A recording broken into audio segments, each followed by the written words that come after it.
চাপে আমি দাঁড়িয়ে থাকতে পারতেছি না। আপনার প্রাণ জুড়ে যাবে এমন সুন্দর শীতল বাতাস, শীতল সমীরণ যাকে বলা হয়, একদম পাহাড়ি ফিলের মতো মনে হচ্ছে। আজকে বাতাসের প্রবল ধাক্কা আমি এখন দাঁড়িয়ে আছি একদম একা।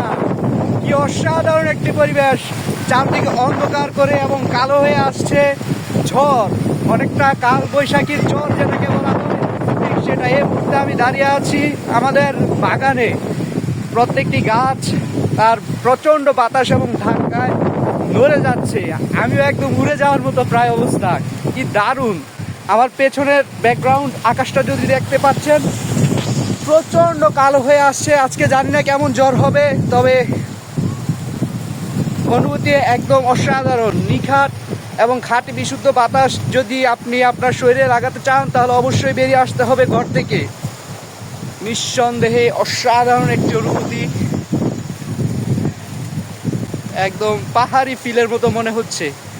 আমি যদি আপনাদেরকে আমার সামনের ফ্রন্ট ক্যামেরা দিয়ে যদি আপনাকে দেখাই পরিবেশটা, তা হুটকুটে অন্ধকার করে চারদিক এক করে দিয়ে আসছে কাল বৈশাখীর ঝড়। এই ঝড় আমাদের কোনো ক্ষতি না করুক সেটাই কামনা রইল। গাছে গাছে আম এসেছে, যদি আমরা আপনাদেরকে একটু জুম করে দেখানোর চেষ্টা করি, অনেক আম কিন্তু ধরেছে বন্ধুরা। কালো অন্ধকার করে ঘনিয়ে আসছে কাল বৈশাখীর ঝড়।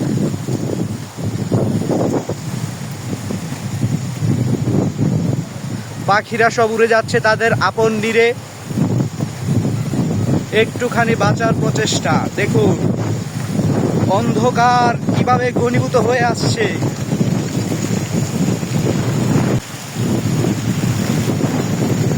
মনে হচ্ছে আমাকে উড়িয়ে নিয়ে চলে যাবে। বাতাসের দাপট এতটাই প্রবল আমি দাঁড়িয়ে থাকতে পারতেছি না। পেছনে যদি দেখতে পান, একদম মেঘ কিভাবে আসছে, চোখ রাঙানি দিচ্ছে আমাদেরকে মেঘ। দেখুন বন্ধুরা, তবে ওয়েদারটা কিন্তু দারুণ আজকে। যদি আপনি এরকম ওয়েদার এনজয় করতে চান তাহলে অবশ্যই ঘর থেকে বেরিয়ে আসতে হবে, খোলা আকাশের নিচে দাঁড়িয়ে যেতে হবে আপনাকে।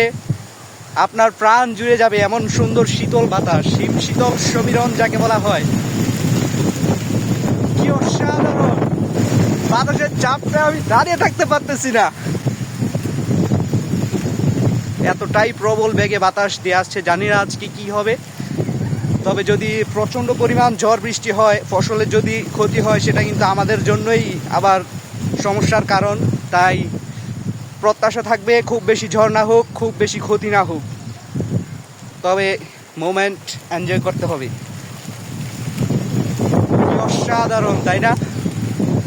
এটাই বাস্তব। ঘর থেকে বেরিয়ে আসুন বন্ধুরা। আমি এখন দাঁড়িয়ে আছি একটি উঁচু জায়গায়, এখান থেকে অনেক নিচু কিছু ভূমি দেখা যাচ্ছে, খননকৃত মাটি, পুকুর খনন করা হয়েছে দেখতে পাচ্ছেন। পেছনে কিন্তু আমার একটি সুন্দর বন আছে, যেটা আমাদের বাড়ির একদম পাশেই। বন একদম সবুজ সাজে সজ্জিত, নতুন পাতা মেলতেছে, পরিবেশের সাথে একদম নিজের রূপ এবং ঐশ্বর্য যেন সে বিলিয়ে দিয়েছে। কি দারুণ, কি দুর্দান্ত একটা অনুভূতি, কি দুর্দান্ত একটা মুহূর্ত। বাতাসে আমার চুলগুলো পর্যন্ত এলোমেলো করে দিচ্ছে, আমি দাঁড়িয়ে থাকতে পারতেছি না, এক কথায় অসাধারণ। এমন সব দিনগুলো, বৃষ্টি ফোঁটা ইতিমধ্যে শুরু হয়ে যাচ্ছে, কিছু আমার উপরও পড়তেছে, ক্যামেরার উপরও পড়তেছে। যদিও ওয়াটার প্রোটেকশন আমার ফোন ক্যামেরা নাই, তাই একটু সতর্কতার সহিত ভিডিও করতে হচ্ছে, কিন্তু কি আর বলবো, মোমেন্টটাকে ক্যাপচার করার জন্যই মূলত আমার এখানে সেলফি ক্যামেরা অন করে দেওয়া। দারুণ, মানে ভাষায় প্রকাশ করার মতো না, কি অসাধারণ লাগতেছে আমার।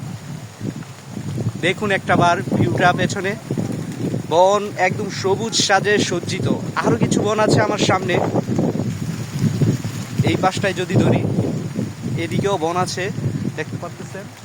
একদম কালো অন্ধকার করে ধেয়ে আসছে কাল বৈশাখীর ঝড়, একদম কালো অন্ধকার করে। আমি যদি সামনে আপনাদেরকে দেখাই, এই পাশটাতে একটু দেখুন, ওই অঞ্চলটাতে মেঘগুলো দেখা যাচ্ছে না, অনেকটা সাদা দেখা যাচ্ছে, কিন্তু ওই অঞ্চলটাতে হিউজ পরিমাণ কালো মেঘ। এই যে এখন দেখা যাচ্ছে বন্ধুরা, হিউজ পরিমাণে কালো মেঘ ধেয়ে আসছে, বৃষ্টি ফোঁটা অলরেডি চলে যাচ্ছে। বন্ধুরা, আমি এখন বিদায় নিচ্ছি, পরবর্তী কোনো ব্লগে আবার দেখা হবে। সে পর্যন্ত সবাই ভালো থাকুন, এবং যদি এরকম ওয়েদার আমার মতো এনজয় করতে চান তাহলে অবশ্যই